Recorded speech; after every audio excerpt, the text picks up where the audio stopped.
dangerous lesson of all, too. The male ego is the most sensitive and most dangerous thing the world has to offer. Yes. So I was very... Just say that again one more time. Say that one more time. The male ego is the most sensitive and dangerous thing in the world. Kind of that notion about males, you know, don't cry, they don't have emotion, they just deal with everything internally. Hello everyone, it's QueenVLionz back to you with another video. This video pertains to the unfortunate unaliving of 20-year-old Jimoy Janay Suckoo, who unfortunately lost her life on January 12, 2025. Before I begin, I would like to send my condolences and support to the Suckoo family and loved ones that are in the grieving process. According to reports,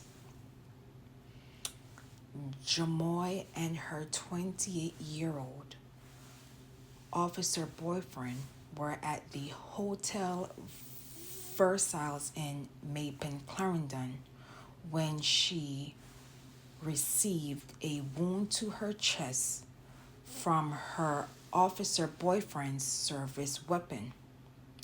The officer initially told authorities that he had placed the weapon on the bed his girlfriend was laying on. His back was turned. Then he heard a loud explosion, and when he looked around, he saw that she'd been touched in her chest. Then at the Mapen police station, the officer stated another version of the incident, in which he stated he decided to get something to eat and was removing his weapon from his leg holster in order to secure it when the weapon slipped from his hand. In attempting to catch the weapon, the officer stated he accidentally triggered the weapon, which discharged a round in the chamber. According to Jimoy Suckoo's mother, Nadine Suckoo stated when she went to identify her daughter's body, she noticed a gunshot to her face right between her nose and her upper lip. In addition, Mrs. Suckoo is waiting on how her daughter was unalived. In addition, questions about her phone. According to Mrs. Suckoo, Janay had 2 iPhones, but only one has been retrieved by officers. The other phone is active on social media. We want that phone, she demanded. Since the unfortunate incident, Indicom has launched an investigation to ascertain the full circumstances and actions taken which resulted in the weapon being fired. Indicom would further state that the concerned officer's weapon was recovered and he provided an initial account to the Indicom investigative team, it said in a release. The incident scene was examined and the material recovered was processed and packaged. The hands of the victim as well as the officer involved were swabbed for gunshot residue.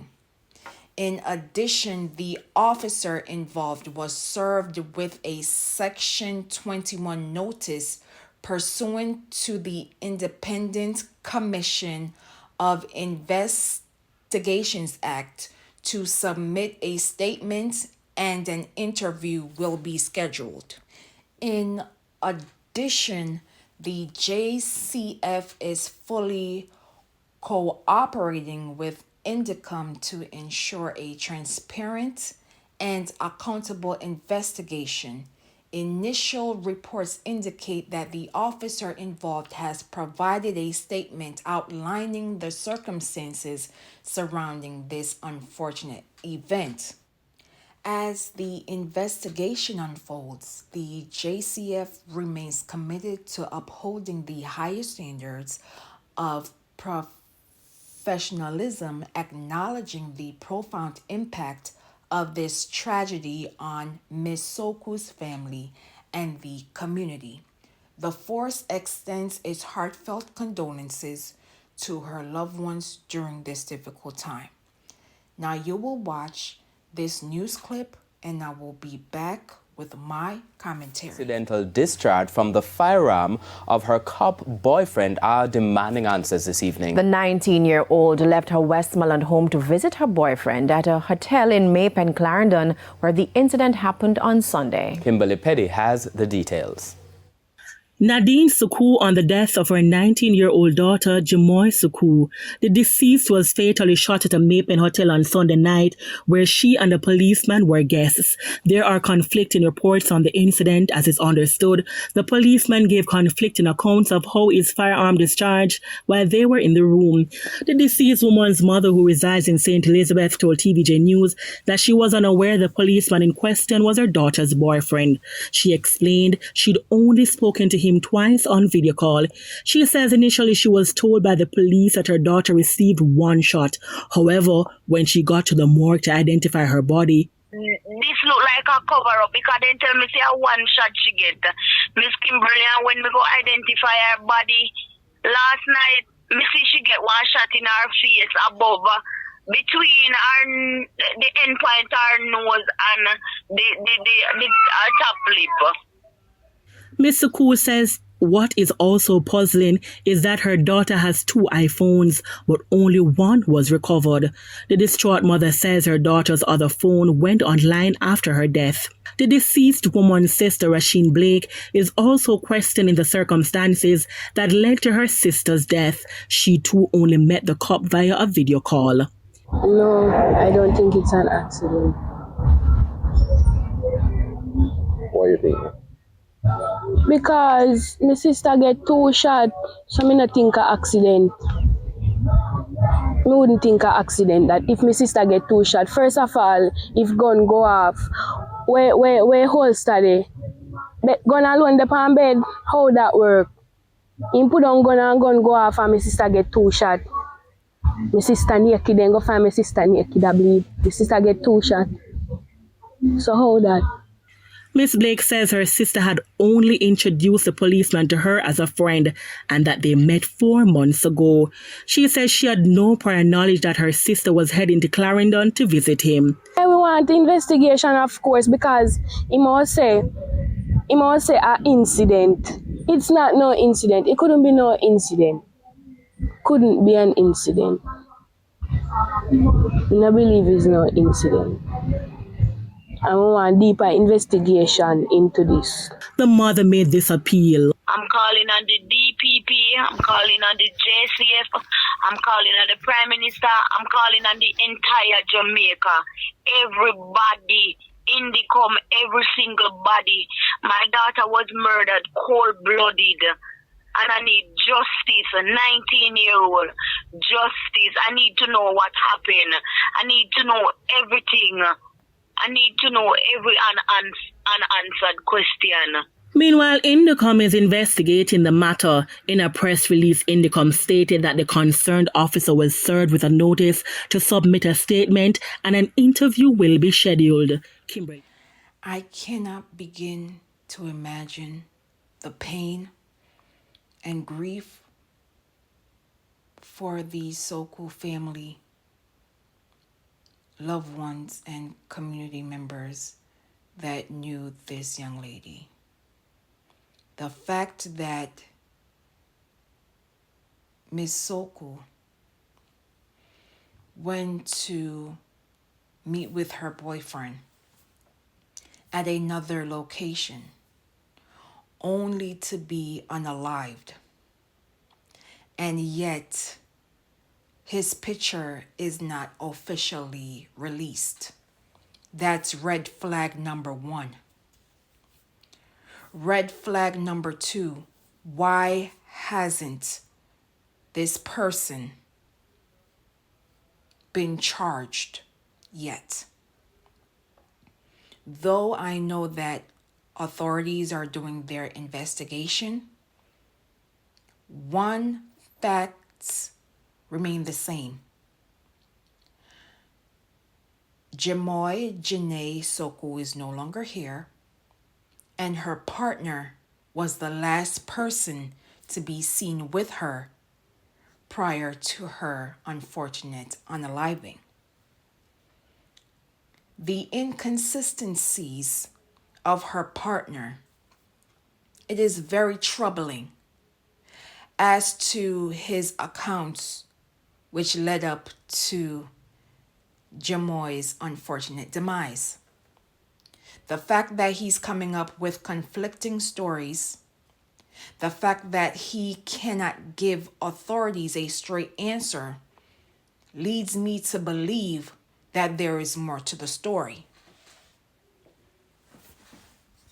How did Miss Suckoo went from having one initial shot, and then by the time her mother sees her body, she has a second shot? The next thing that is bothering me is her second cell phone. Why weren't authorities unable to retrieve her second cell phone? This leads me to believe that her partner is withholding critical evidence from this case moving forward. And it is up to Indicom and JCF to retrieve her cell phone and do a search of his cell phone as well. This has similarities to that of the DonnaLee Donaldson story, where the social media influencer's partner, Noel Maitland, who is not only an officer but a producer as well, has been charged with homicide and preventing the lawful burial of a corpse back in 2022. A readiness hearing is set to begin on January 24th, 2025, which will be to ensure that all witnesses' statements and other relevant material are in place, while the trial date is set for April 7th, 2025. As previously reported, back in the summer of 2022, DonnaLee Donaldson was reportedly last seen with Maitland at his apartment. She was reported missing 2 days later. Since then, Maitland has been in custody since July 27th, 2022. Though DonnaLee Donaldson's body has never been recovered, investigators theorize that she was unalived inside his apartment, then her body was later disposed.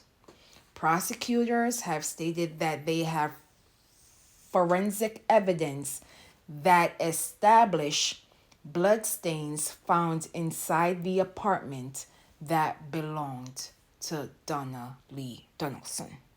Unfortunately, these cases are becoming a dangerous trend. According to the United Nations Population Fund, gender-based violence is a problem across the Caribbean region. Intimate partner violence, DV, SA, among others, are the most common forms of gender-based violence. Studies conducted in Grenada, Guyana, Jamaica, Suriname, and Trinidad and Tobago indicate that between 27 to 40% of women reported to have experienced violence at the hands of their partners. These surveys also confirm that the persistence of risk of violence that women face in the home and the community is rooted in gender inequality. Inequitable gender norms support male dominance in intimate partner relationships.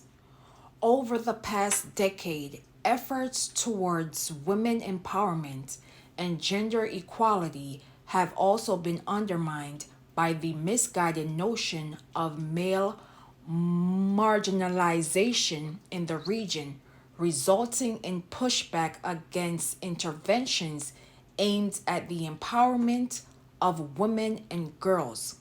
There is a strong culture of silence and acceptance surrounding the topic of GBV in the Caribbean, and it is not uncommon for the blame to be placed on the survivor rather than the perpetrator, increasing the stigma surrounding the topic and presenting a barrier for survivors to access GBV response services.